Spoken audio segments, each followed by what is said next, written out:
Sahabat-sahabat Vincentian yang terkasih, Romo akan membacakan kutipan Santo Vincentius mengenai mutu seseorang.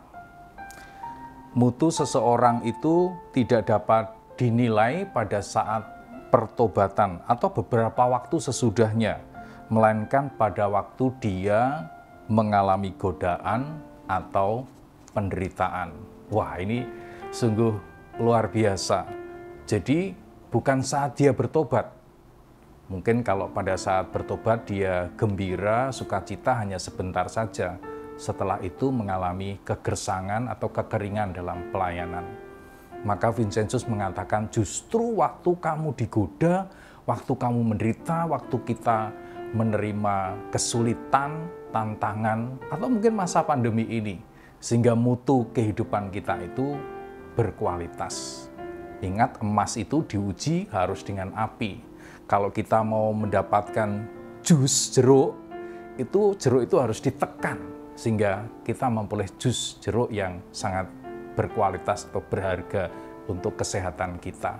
Maka penting saat-saat kita mengalami godaan, penderitaan, kesulitan, itulah saat di mana kita memperbaiki atau meningkatkan kualitas kehidupan kita. Nah, Injil hari ini menantang kita supaya kita berkualitas sebagai murid.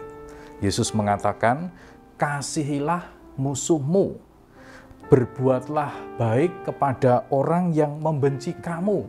Saudara-saudara yang terkasih, inilah kualitas yang harus kita miliki sebagai murid Tuhan.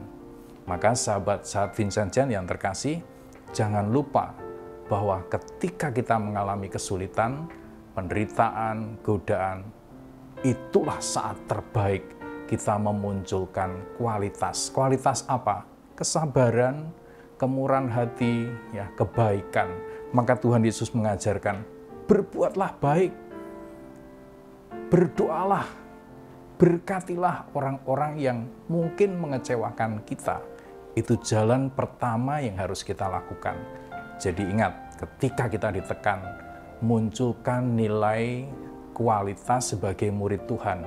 Saya sabar, saya tabah, saya kuat, saya setia, saya mampu melewati ujian tekanan itu.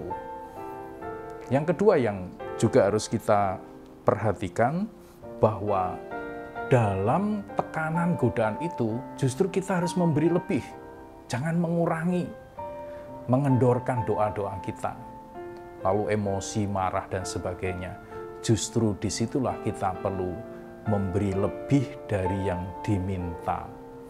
Maka saudara-saudaraku yang terkasih, sahabat Vincentian, mari kita mulai menyadari bahwa di sekitar kita tentu ada orang-orang yang lemah, ada orang-orang yang sulit, ada orang yang membutuhkan tangan kita.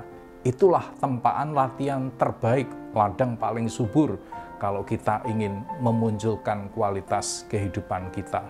Di sanalah kita perlu menjadi sahabat bagi mereka, memberi lebih. Kalaupun toh mereka sudah dibantu rewel, sudah dibantu terus mengeluh, sudah dibantu terus mengalami kesulitan, ingat, jangan kendorkan kasih kita. Tetap hidup dalam rahmat Tuhan, sehingga kita memberkati banyak orang. Mari kita mulai belajar ketika menghadapi orang-orang yang sulit, menghadapi orang-orang yang lemah, kita sadari saya sedang diutus Tuhan menyampaikan belas kasih, kemurahan, pengampunan, bahkan bimbingan, pembinaan supaya mereka sungguh-sungguh nanti hidupnya juga berkualitas. Tuhan memberkati. Amin.